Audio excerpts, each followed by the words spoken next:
Hi, we're Brittany and Kara, your trauma informed besties, here to illuminate a pathway of healing and empowerment for moms ready to live a life at their fullest potential.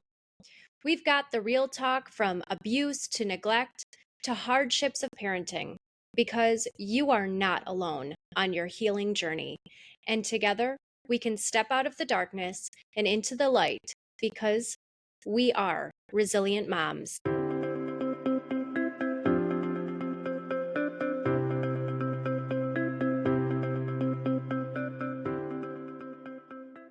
Welcome back, Brittany. I am so excited to be here on Resilient Moms today.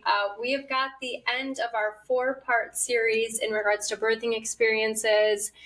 We are here with Catherine, who is a postpartum coach. And I'm really excited, Brittany. I'm going to have you introduce Catherine. And then, Catherine, I'd love to just know a little bit about your story, why you got into this, and why it's so important for not only mothers, but also their families, their villages, to understand what postpartum depression is. Go ahead. Yeah, thank you, Kara. So we have Catherine Drohan here with us. She's a postpartum coach and a lovely mom of 2. How is your newest? My newest, she's great. She's sleeping through the night. She is almost 3 months. So okay, knocking on all the wood around. 3 months. So she is right there in her postpartum journey with all of the new moms and clients that she's been working with. So thank you. In our series so far, we have shared our personal, experiences through pregnancy, birth, postpartum. And we would love to just start with, what has your experience been? Absolutely. So I have 2 children. With my first, I was 100% not prepared for postpartum. I felt so great about the pregnancy journey and learning, baby's development and planning the birth process. My plan was just to get the baby out. I'll be super honest. My plan was the same. Right? Like they write the whole birth plan and I'm like, nope. Cool. So I want like the epidural and just get it out. Yep. And that was it. I hadn't even put much thought into the postpartum period other than making sure my maternity leave was covered by work, making sure I had the 12 full weeks. And then I just kind of thought everything would resume as normal. And that was so naive of me to think that. But I truly didn't even think about the aftermath, right? So had my son, birth was totally fine, beautiful, healthy baby. Went in for my 6-week checkup and there was a slight problem in the ladybit area. Long story short, I had to have a perineal repair. So I had to have a full-on surgery and they just redo basically everything that should have been done the first time. So my recovery, which in my mind was set on, 12 weeks, 3 months, the 4th trimester, had now just doubled. And I was not prepared for that emotionally, let alone physically, right? Like I just birthed the baby. I'm trying to breastfeed. I'm trying to heal. My brain is like mush. I have no thought. And now I have to go through a surgery and do it all again. So my physical trauma was huge. I sank into depression. I had to, see my provider and, get medication just to draw me out of it, which nothing wrong with that. It's what I needed at the time. But I wish I would have maybe prepared a little bit more, or at least set up plans in place for what that looked like. A meal train is great, but my poor husband had no idea what was happening. Because you're not taught these things. Right. And he can only do so much Googling, right? At like 2 a.m., why is my wife crying? My wife doesn't even know why she's crying, right? Like, what is happening? So my postpartum experience with my son was really rough. So when we even contemplated having our second, my husband literally looked at me, he goes, I cannot watch you go through that experience again. And that's why we really almost didn't have a second. And we did. Beautiful Belle, she's here, she's good. But my plan this time around, not even the pregnancy, I put so much care and focus into my postpartum journey. I wanted to make sure I healed well. I did way too much the first time because I was like, oh, I feel great. Let's go. Right? Like I was not well. So this second time around, made sure, I stayed in bed. I actually rested with a toddler, I know, but like my husband took on a lot more and he did amazing the first time. But this time around, I was like, look, this is do or die. Like I need care and to rest, and I need you to really help me. And he knew that, and he stepped up to the plate, and he was amazing. But without that preparation, second time around, I had a C-section, right? I could have tore stitches. I could have had infections, right? And I know that now from my horrible first experience. So that's why I'm here, so moms don't have to go through that the first time around, ideally, right? So I really love working with women in their third trimester, right as you're nesting, I know, but trying to prepare you for what's coming next, because you are entering your fourth trimester and then even beyond that. And then working with moms who are actually in the thick of it. They've returned to work. The support system, it's still there, but maybe not as strong as it once was. Right. And, you're in the mundane day-to-day life now. You're in the roommate phase with your husband. You have a newborn. Like all the things that you can Google, but like also it's Google, right? So like take it with a grain of salt. And that's where my passion really came in, was after having my second son. I didn't have those resources that I was looking for when I returned to work, because I was given the all clear, technically not at 6 weeks, but that's what I'm here for. Okay. There are so many things that I want to talk about that you just brought up. No, I love all of it. But like, sitting here with I have talked about my birthing experience with many women. Yes. And then they share theirs, and never is it the same. No, never. At all. But we don't often talk about what happens postpartum. And within the series, 2 of the 4 women have had issues after delivery. Right? And like, why are we not talking about this?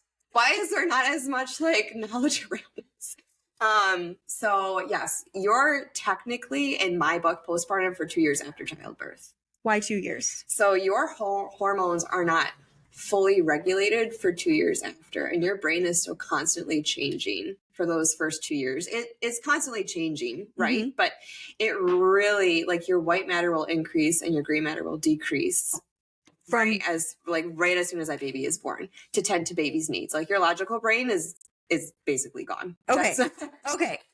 He's like, hold on. So for someone who literally loves how the brain works with your nervous system, and I mean, I don't love trauma. However, understanding that what happened to me changed my brain helped me feel better in knowing it was not me. Correct. So please tell me more about this brain shift the moment a baby exits your body. Yes. So there's a lot of things that happen once baby leaves body, right? Like your hormones are kind of just plummeted down. You're now producing breast milk. But another key thing that I really want women to understand is your brain is physically rewiring and changing. It is increasing in white matter and decreasing in gray matter. So your white matter is responsible for emotional responses, right? Like the serotonin, your love connections, the warm fuzzies. Your gray matter is responsible for where the heck are my keys, right? Your logical things. So that's why when moms can know exactly when baby was fed, when baby needs to be changed, where her socks are, where the diapers are, right? Like all of baby things. That's what that is. And then your gray matter, you'll walk into a room and you're like, what did I come in here for? And that is something that you can't really mentally prepare for till you have it. But understanding when it's happening, you're like, oh, okay, well, that's why it is, right? And like, also, when I told my husband about that, he was like, no, there's no way. I mean, there's like MRIs, there's X-ray, right? Like all of the things. It's science. Why am I just not finding out about this after 2 children? Like, what is right? What? Right. And why don't more mothers know it? Yeah. And when I think of all the negative things that could happen, right? So we hear stories of mothers murdering their kids after they've been born, right? So you're telling me that the logical side, excuse me, has gone out the window, but the love and fuzzy side is up there. Yeah.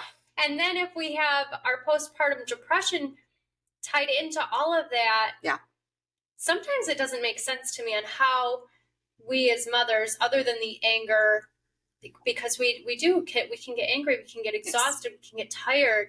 There's colic, there's they're not sleeping, they're not eating, right? So maybe it is, that all encompasses with the depression, and then the lack of logic. Yes. If I just cover up the baby will stop screaming. Right. Yeah. Your emotional side is responsible, right, for those warm fuzzies. But unfortunately, emotion without logic can be dangerous. Yes. Right? Because you're exhausted. You're at home, baby's crying, it's 3 a.m. Your husband with his worthless nipples is sleeping. I'm going to say it because I still get frustrated. And you don't know what to do. Logic says, okay, settle down. Let's try this again. Change diaper, swaddle, feed. Let's do it again. Burp. Emotion, burp. Don't forget the burp, guys. Oh my goodness. That is the biggest thing. My son always had bubbles in his tummy. That's what we called it. Yep. If you didn't burp, he would go, then he'd start vomiting, or, he just was not happy. No. And then, right, so logic says that. Emotion says, I'm tired, we're done, get baby to be quiet, right? So warm fuzzies are still there, but not like that logic piece isn't there to kick in either. So that's where we see a lot of the postpartum depression, because your hormones, right, are just all over the place. It's the equivalent of taking, forgive me, I can't remember the exact statistic, but taking birth control like 3 times a day for 100 days, and then it just plummets to nothing right as soon as baby's born. That's how much your progesterone drops. Wow. As soon as baby born, right? So that's why your brain matter has to kind of shift in, your serotonin levels got to kick in, because your hormones are just depleted. They're gone. So I had postpartum depression, but I didn't know it until after I had healed. I probably didn't even know it until a couple of years ago. Right. And I think mine lasted for a good 4 years. I knew in my mind that I always needed to work. So 2 months after baby was born, I went right back to work. Yep. But I also felt so apart from myself. I also, had my own trauma. And so from the trauma, and then, you're telling me the white and the gray matter swapping, and then the postpartum depression, I moved out of my house with my then boyfriend, who's my now husband. And I moved into a condo. I took baby with me, but I needed to go. Yeah. This is where you ran away, right? But I took the new responsibility with me, right? You took baby with you. I took baby with me. And, but I think in that moment, I was trying to figure out who I was. And my husband still asks me, what happened back then? I don't have a logical answer for him. And I hate that I don't have a logical answer, because I know he needs that. But I did. I left for about a year, and he was still very present, right? He would come over, we ate dinner together, but I needed to figure out who I was. I was young. I was 23 years old. At that point, you're a baby raising a baby. Oh, yeah. 100%. And people don't think about that. Our 23-year-olds in our lives now don't realize that they're still babies. Yeah. Our brains are not completely fully developed. I think if I was pregnant now, 10 years later, it'd be very different. Yeah. Oh, yeah. It's a whole identity shift. I know everyone says like, oh, your life changes, right? Like you're at your baby shower, you're like, you have no idea what's you really don't know what's but it is a whole identity shift, right? Because you're still Catherine, or whoever, with an addition of mom. And unfortunately, mom takes over. Yes. And you lose that part of yourself. You lose what your interests are, and you almost feel numb to yourself, and you're just on that autopilot for however long. My postpartum depression, it finally, was a little bit better a year and a half after having my son. You're going to battle with that if unfortunately it happens for a while, and that's okay. You just need to realize it, right? And seek the help that you need. But yeah, a lot of women don't even realize that they're going through postpartum depression, because they're just so on autopilot of mommy mode that it's like, oh wait, I need help for this. Like, I'm no longer feeling good about this. And a lot of spouses will recognize it before you know, the moms even realize that it's a thing, or their support system, right? Their village is like, you need some help. I love you, but you need help. But what if they don't recognize it, right? I think because of, for me in my instance, I think because I made the drastic change that I did, it just seemed more of maybe the identity crisis. Okay, she's fleeing, or maybe she was never happy. Maybe she didn't want this, you know, whatever his thoughts were, rather than she's really depressed and she needs help. Yeah. You know, rather than let's let her go. Right. You know, how do we? What are those signs that people might look for? Yeah. So I think that ties into the whole education piece, right? Like, we still don't know a lot about anything when it comes to women's health, or, you know, in general. But a lot of the signs are withdrawal, lack of interest. I say fatigue lightly because you also have a new baby. But like trouble sleeping, you're exhausted, but you just can't fall asleep. Lack of appetite or increase of appetite, if that is how your body runs. When I'm stressed, I go off all my food. So I drop my weight instantly. Those are usually the signs. And withdrawal is a big one because you're pulling back from family. You don't really want to engage with hubby anymore. It's different when with baby because, again, your brain now is telling you to take care of baby. So even though if mom's okay with baby and she's still not with the rest of her group, that is a sign as well. Okay. Yeah, because I was all in with baby. Right. Yeah. And I didn't even recognize those. And like being your friend at that time, I had no idea. And like I would consider myself an educated person, but like looking at what I know about trauma now with the research that I have done, most people don't know those things. I didn't know them until now in my life. And now I'm even wondering, when you say the matter in our brain changes, I understand that our trauma also changes our brain. And so like, what if women go into the birthing experience and their matter is already out of line? Does that even affect them more so? So a lot of past trauma will start to resurface in new ways during postpartum. So you may not even realize you're triggering or being triggered postpartum because of what happened previously. You just know, again, you're in fight, flight, or freeze mode, and you're like, what the hell is happening right now? Past traumas, because again, your emotional state is so heightened right now that your logical is not thinking whatsoever. Everything is making so much sense. Dots are connecting. Yes. Okay. My life makes so much sense. Right? But unless you know these things, right? Like I would like to consider us pretty well informed. But we're just now informed because of what we've gone through. Right. Most of the general population of, let's just say, moms or even partners' support systems don't realize this. And they're like, well, Kathy down the road, she's really quiet. She's tired. Let her deal with new baby. Well, Kathy may need help, right? Yes.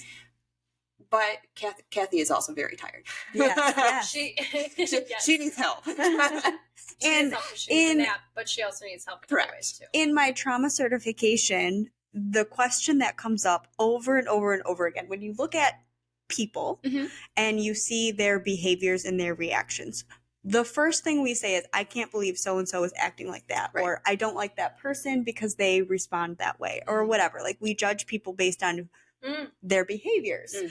And with a trauma-informed lens, she always asks, what happened to that person to make them show up that way? Yep. Even think about my experience, right?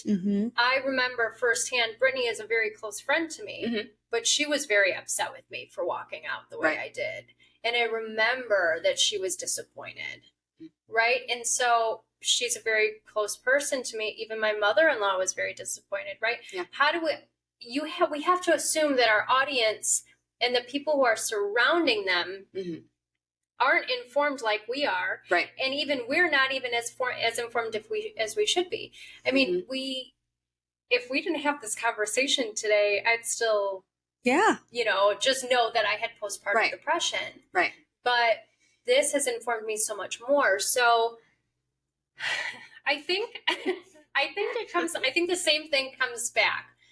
Our audience our listeners, Mhm. anybody who thinks that something is wrong, whether it's from just having a baby, from any type of trauma, we need to speak up. Yes. Whether that's to a person that they feel comfortable with, Mhm. tell people how you're feeling. Yeah. Even if you think you're okay.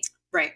We need to communicate more on how we're feeling, because if we don't. Yeah. Mm-hmm. What I have a lot of my clients do is we'll do like daily journals, right? Like it seems mundane, but it really highlights if you're having a good or bad day and maybe what triggered that. Mm-hmm. And if you keep on having, right, those really hard, rough days, maybe it is time to seek additional help. Mm-hmm. Because there's no reason to go through this alone or to suffer through it, right? So you don't want to just survive during this period of time, right? You want to thrive in it, as cliche as that does sound. You do have a new baby at home, and that is so exciting. You've been preparing for this for, near 10 months almost, right?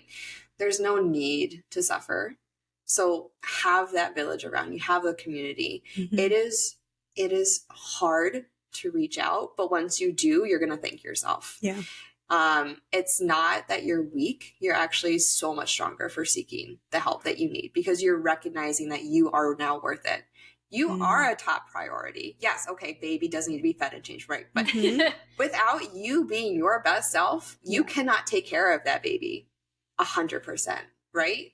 I love that, because women, anyone really who has experienced trauma, that is one belief that they don't hold, is that I am worth thriving. Yeah. I am 100%. worth it. I am worthy. I am, deserving. Yes. Yes. And with traumatic work, you can start to unravel those beliefs. Mm-hmm. But one thing I wonder is, like, other than education, and like education at the right time, Right.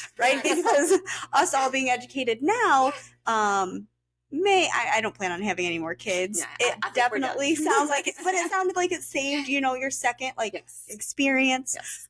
So we need to be educated earlier. But what can our support systems do on like a daily basis, other than just being educated? Of course. So personally, one of my big things was, all right, come over to visit, but like let me hold my baby. Yes. Right? Like What my is that? mental load, Yeah, all why I'm did saying, it stop taking my baby. I worked hard for this.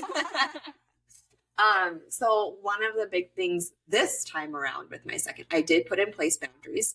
So with my first, it was still kind of like the end of COVID. So I didn't have any visitors, which I kind of loved in retrospect, because this time around, everyone was so excited to come to the hospital. And all I can think is, oh my God, I just had a major surgery. I look like shit. Please don't come. Like, just see me at the house, right? But when they did come to the house, I made it clear now that I need to hold baby. If I need a break, I'll let you know now. And I just need help doing dishes. I need help with laundry. Can you just run a vacuum over? And it could just be my personality. If I see a mess in front of me, I cannot relax. Same. I be stressy, okay? Like, it's not a good situation. And God bless my husband. He is the cook of the family. Mine too. But he's not the cleaner of the family. That falls on me. So, right, like, I'm not mobile. I need someone to vacuum. Do the dishes. Do the laundry, please. Yes. And you don't want the opposite, where they hold your baby so you can do it. Like, I need to. Yes, I love that advice. Yeah. Right. Boundaries. Again, something boundaries. very difficult for It's so people to do. difficult. And now I see why this whole experience is so traumatic, because like, we're already struggling with these things regardless of being pregnant and regardless of having a child. Right. And then you throw a new baby into the mix and good luck. Right. Like, have fun, guys. So, like, as a coach, how can you help women through that process? Of course. So when I do one-on-ones with my clients, or even the live group coaching sessions that we do, where like there's a bunch of women on a Zoom call for community, we do, the daily journals. We will also talk about boundaries and what makes sense for your family to put in place. Maybe it's that you and your core family in that house have Sundays to yourself. No one comes over, right? Or you start to delegate your tasks, because you need, as weird as it sounds, you need to put yourself first, because without, like we just said, without you being a number one priority, everything else is going to kind of fall by the wayside. Even if you are that default parent, you still need to make time for yourself. I might have listened to a podcast on the way over. What's funny is as we were talking about how we need to be the best versions of ourselves, how we need to feed baby, how we need to do this, I was thinking, why are we always the default parent? Yeah. Why is it always us? And we've talked about it in the past, but that's exactly what was going through my mind. Yes. Yeah. So, and that's also a piece of it, right? Like having that open communication with your partner.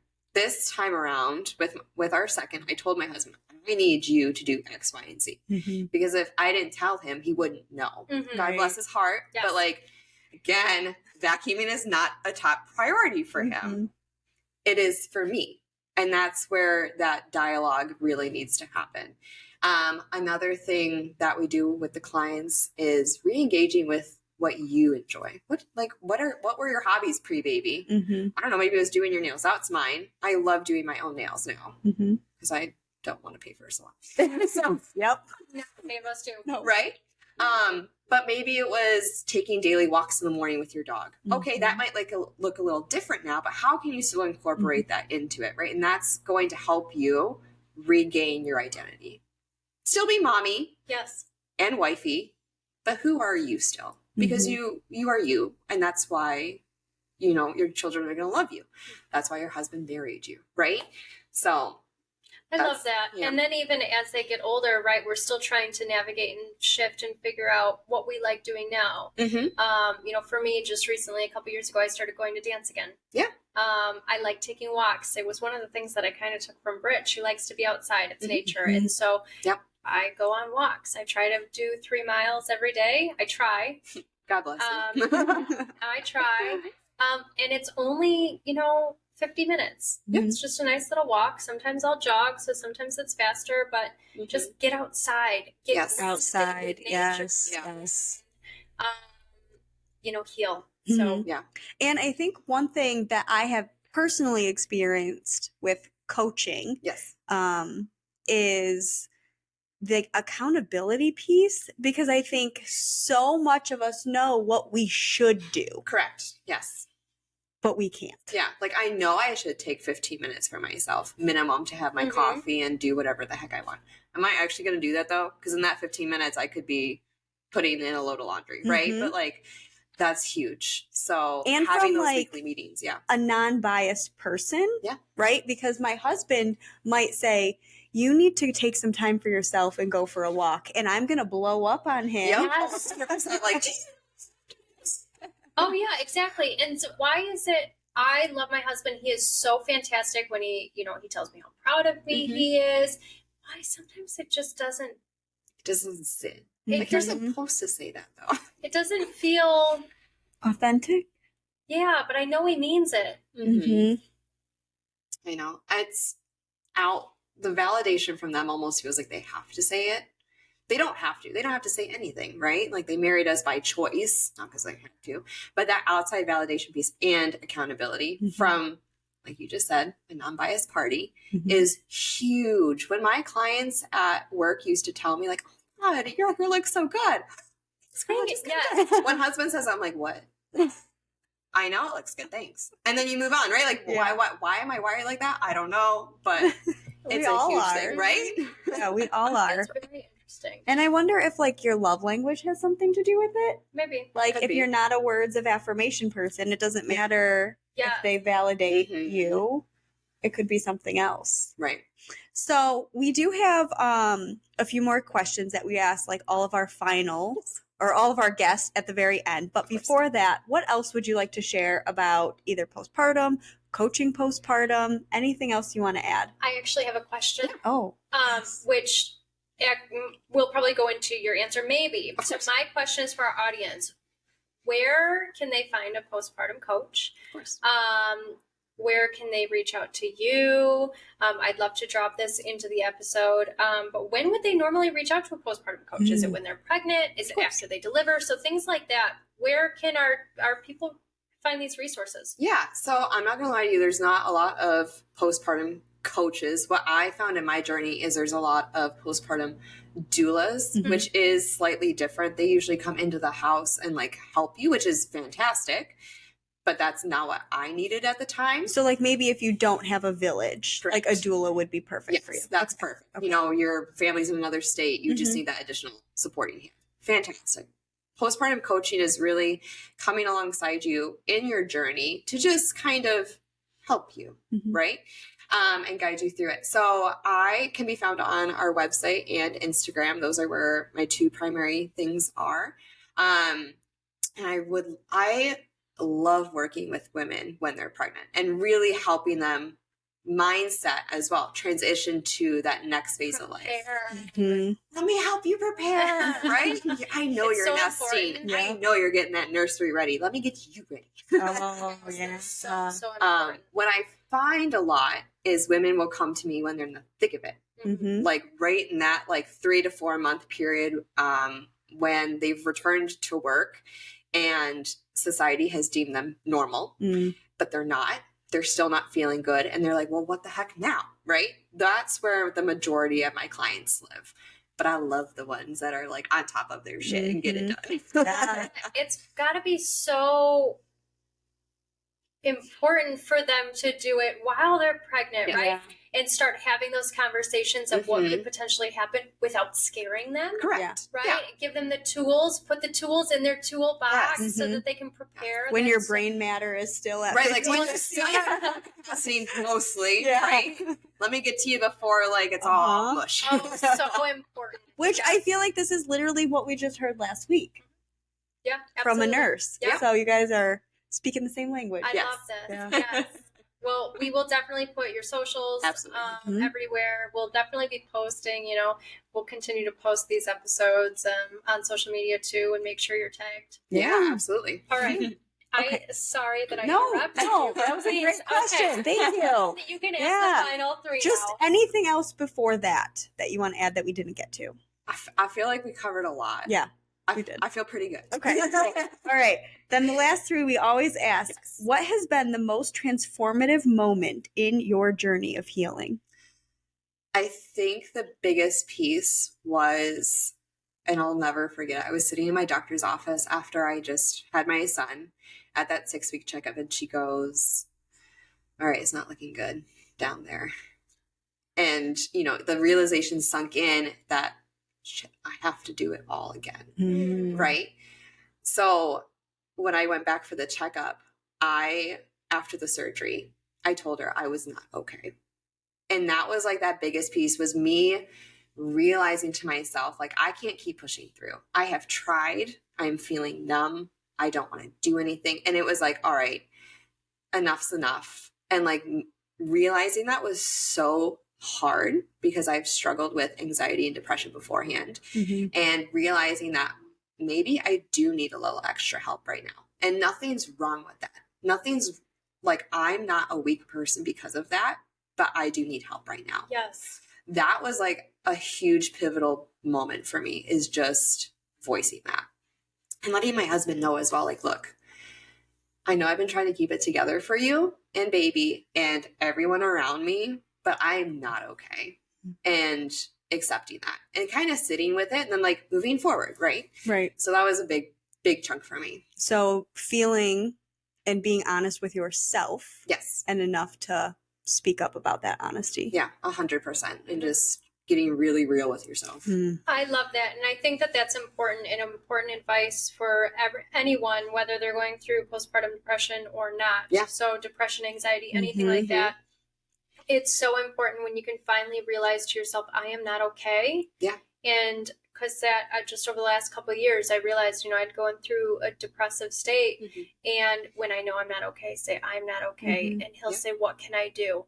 Well, I don't really want you to do anything. Right. I just need you to to know. And sometimes when it's really bad, he'll say, come on, let's just go for a drive. So you can get outside and have the sun on your face. So like, you're not just on the couch. And so just sometimes those little tiny pieces of support are so important. 100%.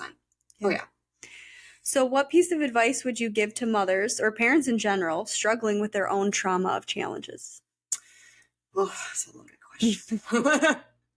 I really do believe that seeking support 100%, whether that be, your medical community or coaches, you need someone outside, you need a village outside of your village, if that makes sense. Yes. Right? Yes. Because your inner village is going to be like, oh, you're okay. I love you. Let me have coffee with you. Mm-hmm. Okay. Coffee's great, but I also need some other things. Right. So, you need a village outside your village. I like that. I never thought of it that way. Me either. But you're so right. Because again, my husband will say things that my therapist has said. I know. Yes. I know. And and with hubby, it's just like, it hits differently, It does right? hit Like, differently. Yeah. and nothing against them. Like No. I just think that's how people are wired in general. yes. Okay, our last question. In your opinion, what is the most important step society can take to better support parents today? I'm going to say education, because if you just knew a sliver of this information, you could change your whole journey, right? It's out there, but it's in so many different places, and you really have to go through the information, make sure it's credible. Dig. Like who has time to dig? Not when you're nowadays? preparing for a baby. No, like you have other things on your mind. You're talking to me. No. No, but like really, education is a huge piece for mom to be and for that partner as well. Mhm. Because they don't know why she's crying at 2 a.m. Right. She's tired. Okay, but it's more than tired. Let's really look at this and see how we can better support her. And again, family, friends, like, I know you want to hold the baby, but how else can you? Mm-hmm. Right? So like educating them as well on what they can do to help the new parents. I still think that is the most important question that, maybe we talked about today is, the boundaries. And when you go to visit baby and mom, Yes. what can you do to help mom? Mm-hmm. Yeah. Right? Not They're just still take bonding. baby. They're still working on their whole Yes. situation, right? Mm. You have time for that. But mom and baby bond is so important for the lifetime ahead, Yep. right? Yep. And don't forget about mom, right? Yes. So a lot of times we'll go in and we'll give gift for baby. Mhm. But what about, okay, am I just Right, like, no good anymore? right. You guys, What's wrong with me? sidebar, when I took my daughter to her, like you go to the very first appointment, however many days or whatever, the the doctor, looked at baby, and then she looked at me and goes, "How are you doing, mom?" Mm. You guys, I was in postpartum hormone hell. I sobbed, and my husband's there like, and I just sobbed because no one had actually really, besides, my parents and my husband, how are you doing? Yes. How are you feeling? They like, asked and are they you meant it. okay? Yeah. And I was like, No. I'm okay. Thank God. Oh, no. Yeah, it's so important that we still continue to see mom as that individual Mhm. Mm-hmm. and not just new baby is here. Yes. Yeah. And the New fact that baby you is can important. get out of the hospital in 24 hours now. Girl. Yeah, that's insane. Close. Like, you just had a whirlwind happen to you. Yeah, absolutely. Well, Yes. we just want to thank you for coming. Thank you so It much. has been so much fun talking about this It and like is. to wrap up this series. Yes. We are Yes. blessed to have had you. I can't wait to make sure that, we add in all of your resources and contact information to the episode. And I have a feeling this will not be the last time we connect and have you on our show because there's so much. I feel like we could even just have one full episode on the gray and white matter. Oh, Yes. 100%. Yes. I know. It's so fascinating, but Yes. other things. Well, thank you again so much. Thank you. Thank you, ladies. Yeah, I really no appreciate problem. it. And we'll see you next week, Resilient Moms. Bye.